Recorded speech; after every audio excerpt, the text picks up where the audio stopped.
An early morning fire breaks out in a lithium-ion battery factory in Hilliard today, forcing neighbors to evacuate.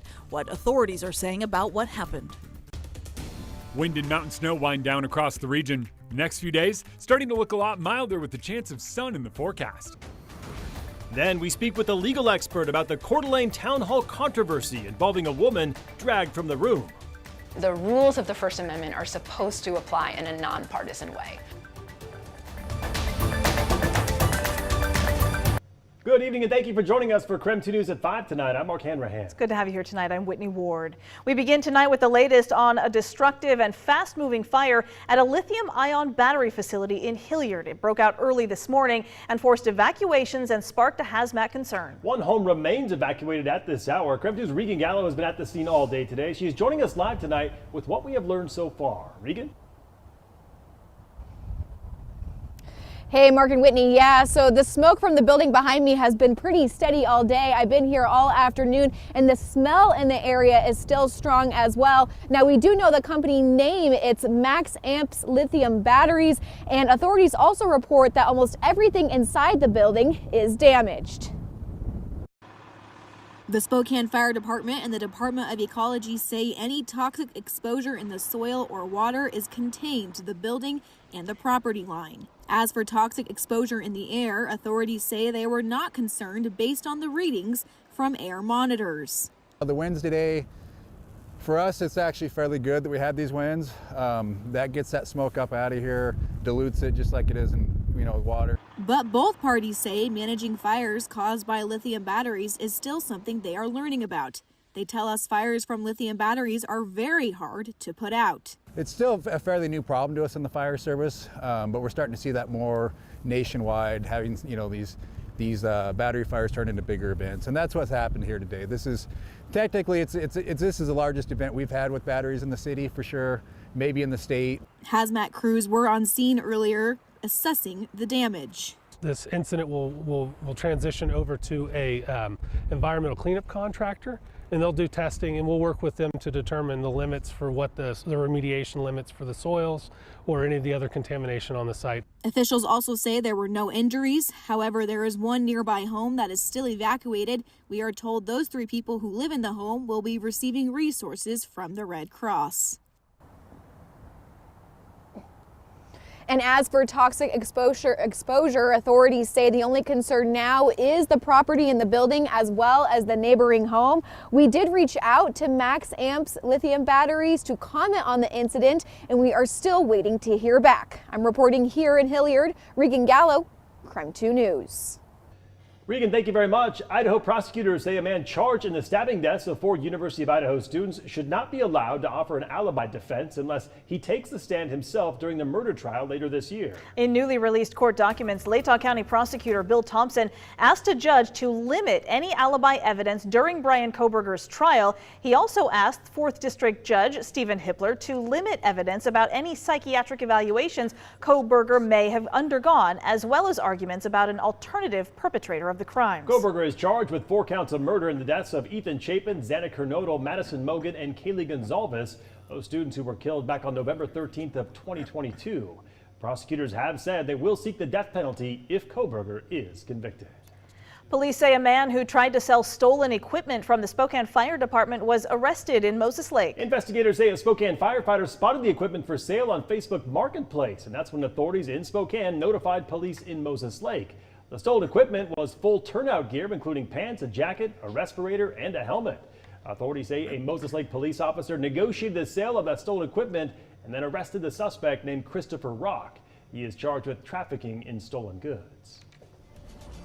All right, take a quick break from the headlines to talk weather tonight. It's been one weather impact alert into another for the last, week or so? At least, yeah. Goodness. Let's get past that. I think that we are about to turn the corner, and Jeremy says that we're going to see some calmer conditions, at least for a while, right, Jeremy?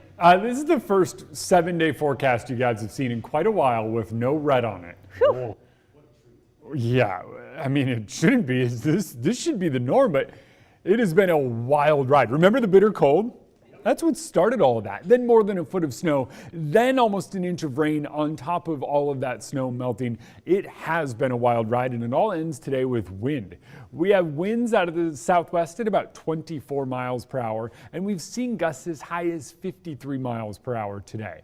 Wind is going to die down and snow is going to exit. We are on the tail end of our weather impact alert. 55-mile-per-hour winds prompted that wind advisory, and it does run for another hour. It will expire at 6 p.m. as our wind calms down. Notice it is much calmer moving through the night and early tomorrow. A big change from where we've been. Snow also is starting to wind down. We had winter weather advisories in place for 5 to 10 inches of snow above 4,000 feet. Still seeing some of that snow come down, and it's coming down pretty good. I think another couple of inches aren't out of the question over 4th of July and Lookout passes. Snow doesn't exit the region until about midnight. Rest of us just get to enjoy the calmer conditions. 48 degrees tomorrow under partly cloudy skies, 51 on Thursday, 53 on Friday with sunshine dominating, and believe it or not, it's even better on Saturday.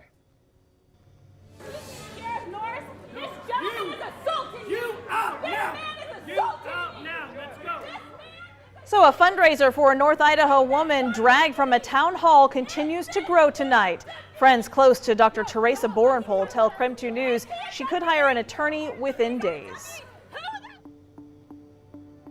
In our effort to bring you more to every story, we wanted to hear from the experts about what rights you have at events like the town hall and if this type of forcible removal is legal. Krem 2 Shannon Mowdy spoke with a Gonzaga law professor.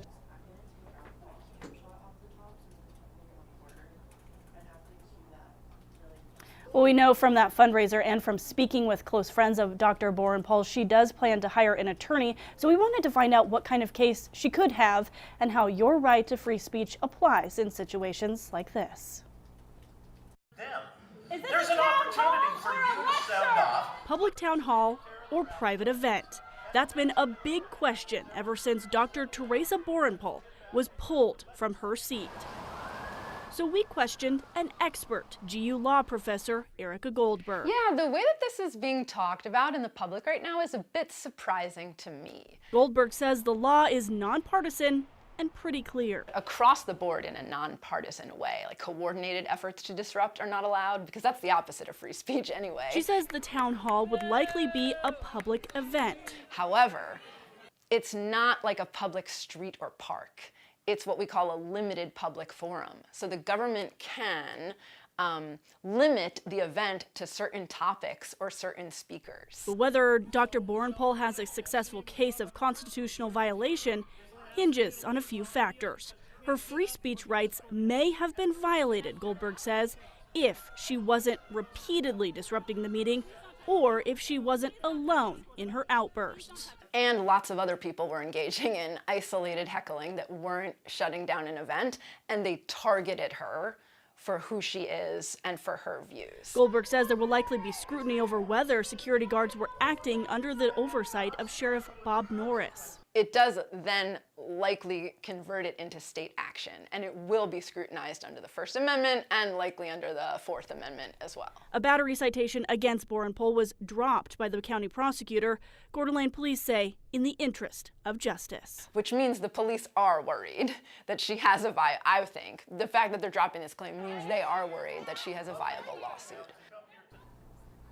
Sheriff Norris declined our interview request at the advice of his counsel, but a sheriff's office PIO tells me that Sheriff Norris actually requested the independent investigation into his own conduct at that meeting for transparency and public trust. Shannon Mowdy, Krem 2 News.